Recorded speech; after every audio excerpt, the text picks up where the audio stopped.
السلام علیکم ورحمۃ اللہ وبرکاتہ۔ آج ہم سورۃ النساء کی آیت نمبر 15 سے 22 تک کی آیات کا مطالعہ کریں گے۔ اعوذ باللہ من الشیطان الرجیم، بسم اللہ الرحمن الرحیم۔ واللاتی، اور وہ عورتیں جو یأتینا آئیں الفاحشۃ بے حیائی کو، من نسائکم تمہاری عورتوں میں سے، فاستشہدوا پس تم گواہ بناؤ، علیہن ان پر، اربعۃ چار، منکم تم میں سے، فإن پس اگر شاہدوا وہ گواہی دے دیں، فامسکوہن پس تم روکے رکھو انہیں، فی البیوت گھروں میں، حتیٰ یہاں تک کہ یتوفاہن فوت کر دے انہیں، الموت موت،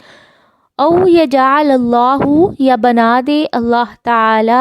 لہن ان کے لیے، سبیلاً کوئی راستہ۔ پہلی آیات میں اللہ تعالیٰ نے عورتوں کے ساتھ احسان اور ان کے مہر ادا کرنے اور مردوں کے ساتھ ان کو وراثت میں شریک قرار دے کر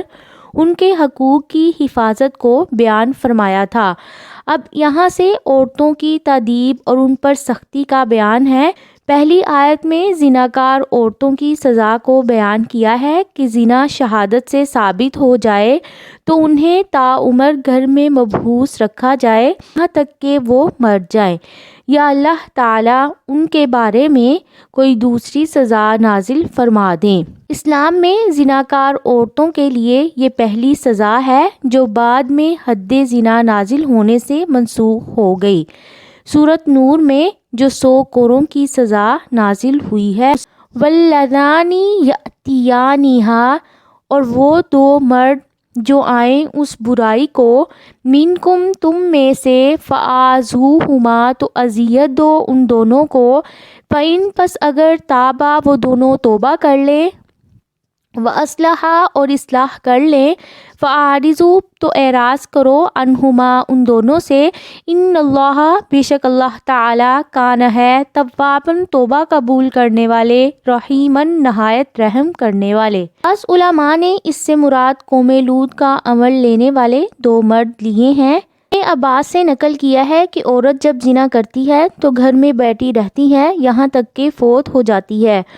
ابن عباس نے اس آیت کے متعلق فرمایا ہے کہ مرد جب زنا کرتا ہے تو اسے تعزیر اور جوتے مارنے کے ساتھ سزا دی جاتی ہے۔ اللہ تعالیٰ نے اس کے بعد سورۃ نور کی آیت نمبر 2 میں فرمایا، یعنی زنا کرنے والی عورت اور زنا کرنے والے مرد کو 100 کوڑے مارو۔ اگر وہ شادی شدہ ہوں تو رسول اللہ صلی اللہ علیہ وسلم کی سنت کے مطابق انہیں رجم کر دیا جائے۔ انما التوبۃ، بے شک توبہ قبول کرنا، علی اللہ اللہ تعالیٰ کے ذمہ ہے، للذین ان لوگوں کے لیے، یعملون جو عمل کرتے ہیں، السوء برا، بجہالۃ جہالت کے ساتھ، ثم پھر یتوبون توبہ کر لیتے ہیں، من قریب قریب سے، فاولئک پس یہی لوگ ہیں، یتوب توبہ قبول فرماتے ہیں، اللہ اللہ تعالی، علیہم ان کی، وکان اللہ اور ہے اللہ تعالی، علیماً حکیما بہت علم والے، بہت حکمت والے۔ اس آیت کے معنی یہ ہے کہ ایسے لوگوں کی توبہ قبول کرنا اللہ تعالیٰ نے اپنے فضل و کرم سے اپنے ذمے لے لیا ہے، ورنہ اللہ تعالیٰ پر کوئی بھی چیز لازم نہیں ہے۔ سوال یہ پیدا ہوتا ہے کہ اللہ تعالیٰ صرف ان لوگوں کی توبہ قبول کرتے ہیں جو جہالت سے گناہ کرتے ہیں، تو اس کا مطلب یہ ہوا کہ اگر کوئی جہالت سے گناہ نہ کرے بلکہ وہ اس چیز کا علم رکھتے ہوئے گناہ کرے تو اس کی توبہ قبول ہی نہیں ہے۔ اس کا جواب یہ ہے کہ گناہ کرنے والا اس کے انجام سے بے خبر ہو کر ہی گناہ کی جرات کرتا ہے۔ اگر اس کا انجام پوری طرح اس کی آنکھوں کے سامنے ہو تو وہ کبھی بھی گناہ کا ارتکاب نہ کرے۔ وَلَيْسَتِ التَّوْبَةُ اور نہیں ہے توبہ، لِلَّذِينَ ان لوگوں کے لیے جو يَعْمَلُونَ السَّيِّئَاتِ برے عمل کرتے ہیں، حتیٰ یہاں تک کہ اذا حضر جب آتی ہے، احدہم الموت ان میں سے کسی ایک کو موت، قال وہ کہتا ہے، انی بے شک میں تبتو میں توبہ کرتا ہوں،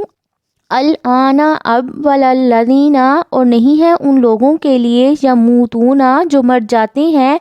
وہم اور اس حال میں کہ وہ کفارن کافر ہیں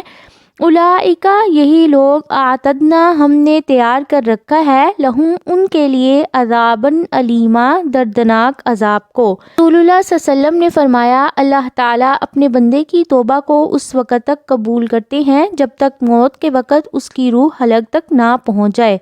آخری وقت میں تو فرعون نے بھی توبہ کر لی تھی مگر اللہ تعالیٰ نے فرمایا کیا اب حالانکہ بے شک تو نے اس سے پہلے نافرمانی کی اور تو فساد کرنے والوں میں سے تھا۔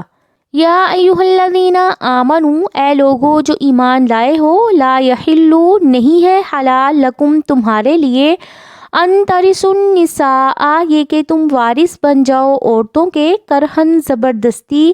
ولا تعضلوہن اور نہ تم روکے رکھو انہیں لتذہبوا کہ تم لے جاؤ ببعض بعض کو ما آتیتموہن جو تم نے دیا انہیں الا مگر ان یاتینا یہ کہ وہ آئیں بفاحشۃ بے حیائی کو مبینہ کھلم کھلی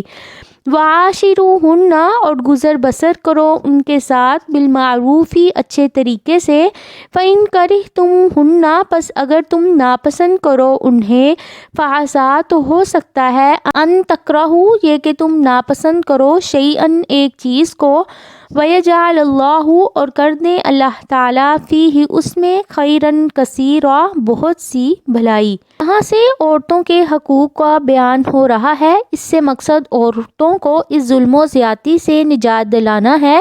جو جاہلیت میں ان پر کی جاتی تھی۔ اس کے مخاطب یا تو شوہر کے اولیاء ہیں جیسا کہ امام بخاری اور دوسرے محدثین نے اس آیت کے شان نزول میں بتایا ہے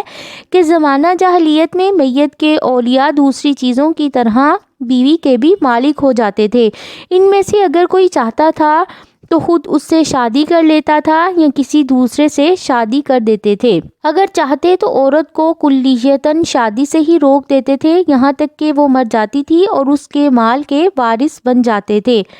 عورت کے اولیاء کو اس سلسلے میں کوئی اختیار نہیں ہوتا تھا تو اس پر اللہ تعالیٰ نے یہ آیات نازل فرمائی اور عورت پر اس تسلط کو ختم کیا۔ الا ان یاتینا اس میں بتایا کہ اگر زیادتی عورت کی طرف سے ہو تو تم اسے خلا لینے پر مجبور کر سکتے ہو۔ شروہن بالمعروف اس میں بتایا گیا ہے کہ ان کے ساتھ اچھے طریقے سے رہو۔ رسول اللہ صلی اللہ علیہ وسلم نے فرمایا تم میں سے سب سے بہتر وہ شخص ہے جو اپنے گھر والوں کے لیے بہتر ہے اور میں تم سے اپنے گھر والوں کے لیے سب سے بہتر ہوں۔ فَإِن كَرِهْتُمُوهُنَّ یعنی اچھے طریقے سے رہنے کی بات بتائی ہے۔ اگر کسی اخلاقی کمزوری یا بدصورت ہونے کی وجہ سے تمہیں ان سے نفرت ہو جائے تو ان کو طلاق دینا چاہو تو فوراً طلاق نہ دو بلکہ بہتر طریقے سے انہیں اپنے پاس رکھو۔ رسول اللہ صلی اللہ علیہ وسلم نے فرمایا کہ کوئی مومن اپنی مؤمنہ بیوی سے بغض نہ رکھے اور اسے کوئی ایک عادت ناپسند ہو تو دوسری پسند ہوگی۔ فَإِن اور اگر اردتم تم ارادہ کرو استبدالہ بدلنے کا زوجن ایک بیوی کو مکانہ زوجن دوسری بیوی سے وآتیتم اور دے دیا تم نے احداہن ان میں سے کسی ایک کو قنطارن ڈھیروں مال فلا تأخذوا پس نہ تم لو منہ اس سے شیئن کچھ بھی اتأخذونہ کیا تم لوگے اسے بہتانن بہتان لگا کر اسمن اور گناہ مبینن واضح۔ صحیح طریقے سے ساتھ نہ رہنے کی وجہ سے عورت کی جانب سے ہو تو مہر واپس لینے کے لیے اسے تنگ کرنا جائز ہے۔ یہاں بتایا کہ جب زیادتی شوہر کی جانب سے ہے تو پھر عورت سے فدیہ طلاق لینا ممنوع اور حرام ہے، اس صورت میں تم ان پر دوہرا ظلم کرو گے۔ وآتیتم احداہن قنطارا اس سے معلوم ہوتا ہے کہ زیادہ مہر کی کوئی بھی حد معین نہیں ہے، خاوند اپنی حیثیت کے مطابق جتنا مہر دینا چاہے دے سکتا ہے۔ وَكَيْفَ اور کس طرح تأخذونہ تم لے سکتے ہو اسے وقد اور تحقیق افضا پہنچ چکا ہے بعضکم تمہارا بعض الی بعض بعض کی طرف وَأَخَذْنَا اور وہ لے چکی ہیں مِنْکُمْ تم سے مِیثَاقًا غَلِیظًا پختہ عہد۔ اس آیت میں اللہ تعالیٰ نے بتایا ہے کہ جماع کے بعد دیا ہوا مہر واپس نہیں ہو سکتا ہے۔ وَلَا تَنْکِحُوا اور نہ تم نکاح کرو مَا نَکَحَ جس سے نکاح کر چکے ہیں آباؤکم تمہارے باپ من نسائی عورتوں میں سے الا مگر ما جو قد تحقیق سالفہ گزر چکا ہے انہو بے شک وہ کانا ہے فاحشتاً بے حیائی کے کام ومقتاً اور قابل نفرت وساء سبیلا اور بہت ہی برا راستہ ہے۔ جاہلیت کے دستور میں بیٹے کے لیے اپنے باپ کی منکوحہ سے شادی کر لینا جائز تھا۔ ابن عباس نے فرمایا اہل جاہلیت ان رشتوں کو حرام سمجھتے تھے جنہیں اللہ تعالیٰ نے حرام کیا تھا سوائے باپ کی بیوی اور 2 بہنوں کو جمع کرنے کو، تو اس پر اللہ تعالیٰ نے یہ آیت نازل کی۔ اللہ تعالیٰ نے انہیں سخت حرام قرار دیا ہے، حتیٰ کہ اگر باپ نے صرف عقد ہی کیا ہو تو بھی بیٹے سے اس کا نکاح حرام ہے۔ اس سے یہ بھی معلوم ہوتا ہے کہ ایسا شخص واجب القتل ہے۔